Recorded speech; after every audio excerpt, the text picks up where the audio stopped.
Mystery at Blind Frog Ranch. Nestled in the high desert of eastern Utah, Blind Frog Ranch lies under an endless stretch of cerulean sky, flanked by rust-red canyons and parched sagebrush plains. The land is harsh, silent, and old, very old. Known for strange phenomena, unexplained disappearances, and whispers of treasure, Blind Frog Ranch has lured thrill seekers and skeptics alike. But recently, it drew someone of a very different breed. A historian, called not by gold or ghosts, but by fragments of human legacy buried beneath the earth. The artifacts arrived quietly, like riddles emerging from the dust. A stone effigy, shaped like a thunderbird.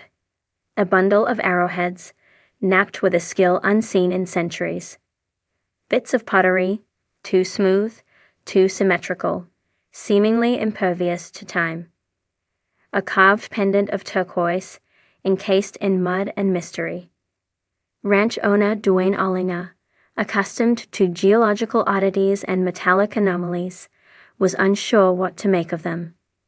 They seemed indigenous, perhaps Ute or Fremont. But something was off. When the historian arrived, he came not with cameras or contracts, but with notebooks, calipers, and reverence. A solitary figure cloaked in broad-brimmed shadow, he moved through the landscape like someone reacquainting himself with an old and sacred friend. This was not his first encounter with such artifacts. He had worked for years cataloging petroglyphs in 9 Mile Canyon and translating the symbolic lexicon of the ancestral Puebloans. But Blind Frog Ranch presented something else. The strangeness here wasn't in the artifacts themselves, but in where and how they had been found. Artifact number 1. The Thunderbird effigy was discovered lodged in a limestone crevice, 30 feet underground, where no human should have reached before industrial tools. It was carved from basalt, a volcanic rock not native to the region. Its wings spread wide, etched with intricate geometric designs, some mirroring Aztec iconography more than anything seen among the Ute or Navajo. The historian noted this with unease. It shouldn't be here. It shouldn't exist. The Thunderbird is a pan-indigenous symbol, found across North America, from the Pacific Northwest to the eastern woodlands.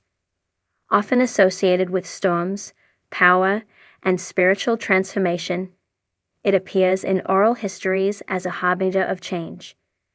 But this version was unique.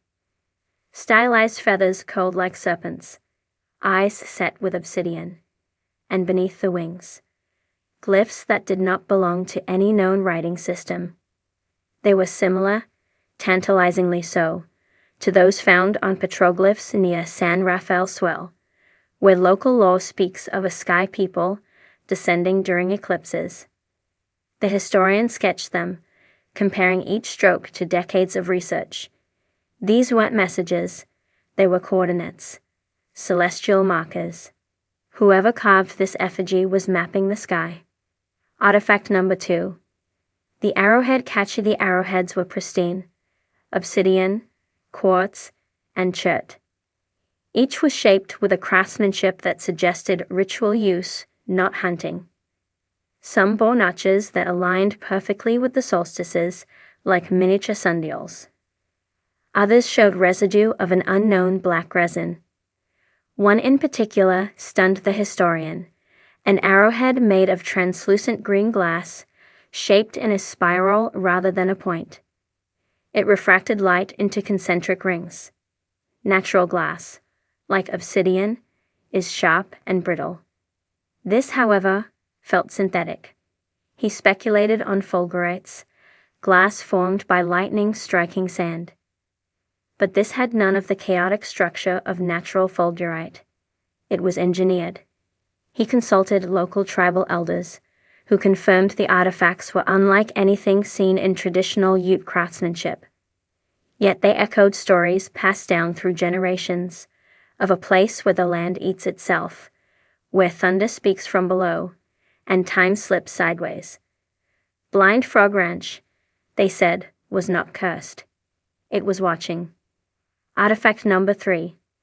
The turquoise pendant found lodged in a sandstone wall that had collapsed during excavation. The pendant was shaped like an eye, an oval with a slit in the center, framed in concentric ridges. The turquoise was unlike any mined in the southwest. Its hue was a pale, almost luminescent blue-green, shot through with veins of silver. Microscopic analysis revealed traces of titanium and barium, elements not commonly found in pre-Columbian artifacts. The historian recalled a Hopi legend of a stone that sees, worn by star watchers to commune with the sky. According to oral histories, these stones could reveal invisible paths, the songs of the stars. Could the pendant have been a kind of tool, a lens? When held up to the sunlight, it refracted a narrow beam of blue light onto the surrounding walls. The team projected the beam and followed its angle. It intersected perfectly with a natural arch several hundred yards away, one known to early settlers as the Eye of the Ancients. Beneath the arch were carvings long faded, as if the pendant had revealed a hidden message. Artifact number 4. The ceramic disc. The final item was unearthed in the deepest chamber of the cavern system, under a layer of calcite and mudstone dated to approximately 1,200 years ago.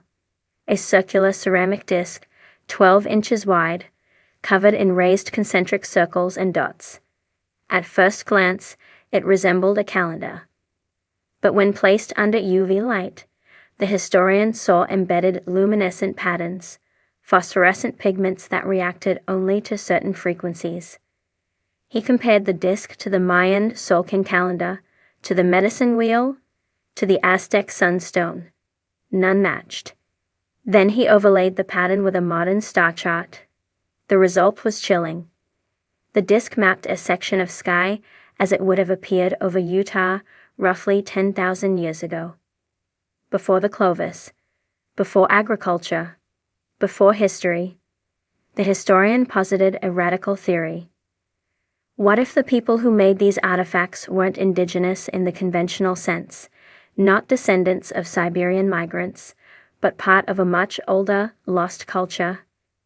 A proto-civilization that encoded astronomical data into symbolic artifacts? He hesitated to invoke names like Atlantis or Mu, but the implication was clear. Back at the surface, the historian stood among the pinyon pines and red rock, the late afternoon sun bleeding gold across the landscape.